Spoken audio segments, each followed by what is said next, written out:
with this angry low double figure common marks the 10th of the day of a very successful and fun day's fishing with zigs and the last few hours on the surface. But more importantly, in the purpose of this video, as you've seen, you've clicked on it, is putting the Springbow net from Korda through its paces, and 10 of these angry little fish have slid over the net cord today. So let's get this back and talk to you about why this net is so special. Happy days.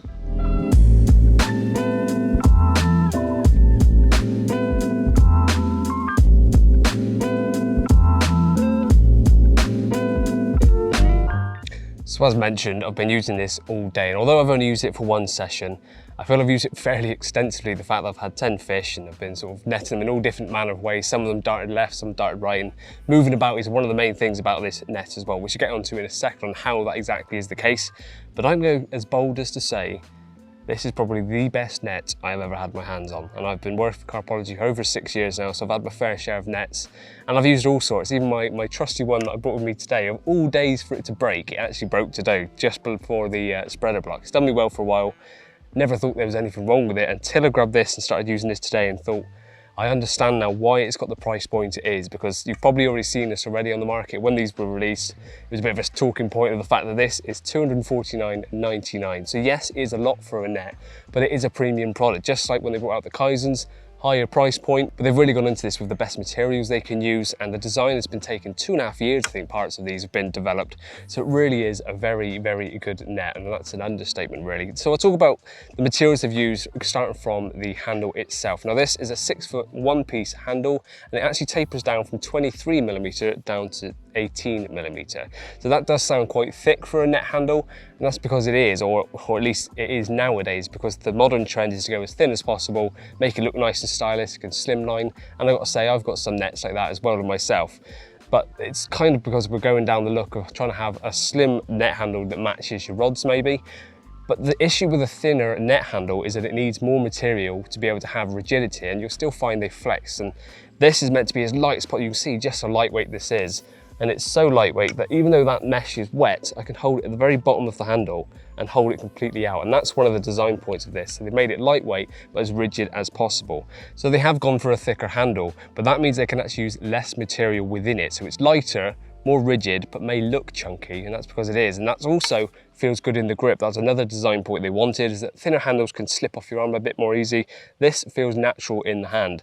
So it may not be the current form of looks that everyone's going for, but it definitely has the function nailed down.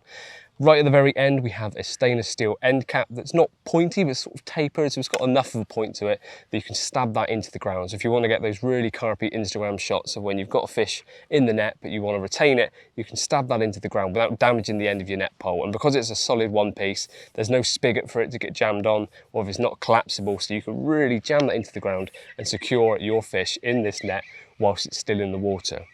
Moving up to the spreader block, which is anodized aluminium. Now, this has been designed for several years and it's been manufactured by JAG. Now, if anyone's heard of JAG before, which I'm sure all of you have, premium products and built to last. So that's exactly what this is. But also the design just looks really cool as well. Now, there's a few different things going on with this. First of all, the material used, it's solid, it's strong, but it's also lightweight, which means it's keeping on track with everything being nice and light. But it's also been designed that the actual entrance for where the arms go in is oval shaped, so as you can see, a little bit of pressure on there and it slides out. So there's a bit more freedom for that pole to move around, and it just slots in as easy as that. So barely any pressure to use. You've got some net handles which can be an absolute nightmare to get your arms into. Really, really easy, but once in, solid as a rock, not going anywhere, and gives it the perfect bend to the arms. It's also been machined out, so it looks like, well, you can actually see the arms going inside, so it looks cool, but there's also another place that they've weight saved. There's no point in having it solid all the way around, because the 4 strips of material going around the pole are enough, the material is strong enough, it didn't need it all the way around in completely encasing the net arm, so that saves some weight. On the top, we've got the Springbow etched into the top, and on the underside, I believe it's 15mm, but it's room for an isotope, so you can stick that in there. So that's the spreader block. Looks cool, weight saving, rigid, and it's just designed to last a very long time.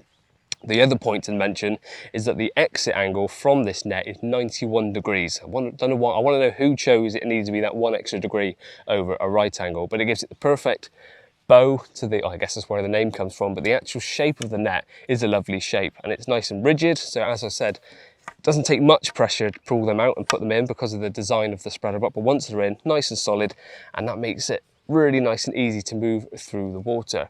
Nice tension on the string at the very top. Now if we move on to the net arms, carbon fibre once again, but at the very top we've got anodised aluminium once again, and it's rounded off. That's where the string goes between the two arms to hold the net out nice and flush, but it's rounded off nice and smooth. That's a big pressure point for on the mesh, and often meshes can get worn down there. They go through a lot of abuse. The actual tension of the mesh is on that point. So if it's not rounded off, eventually that can wear through and pierce through the mesh. So that shouldn't be the problem there because it is nice and rounded off. And that does bring us on to the mesh, which is being caught down there. And the reason it's being caught down there is because it's really, really long. If I stand up, I'm about 6 foot, just over, and it's almost the height of me. So you really can let the fish rest in a deep margin with this net without worrying that it's too close to the surface. And that also comes in handy when you're stabbing a net in like that and you're having the net up. There's still plenty of mesh down there for that fish to sink down to the bottom and keep it nice and safe. It's a hex mesh all throughout, a nice, I'd say, olive green colour, and it's not really, really fine, so it moves through the water really nicely. So all of those things combined with the lightness, the rigidity, the nice rigid pole means that when you're moving this around, it's just not flexing. It moves exactly where you want it to. I've had some fish today that have come up to my left and I've had to quickly bring the net back and scoop it. And because there's no flex anymore, extremely minimal flex, I can move it really quickly and easily, not an issue. Whereas some nets which have a bit of flex in the handle or a bit of give here and there, it takes a bit longer to move it through the water.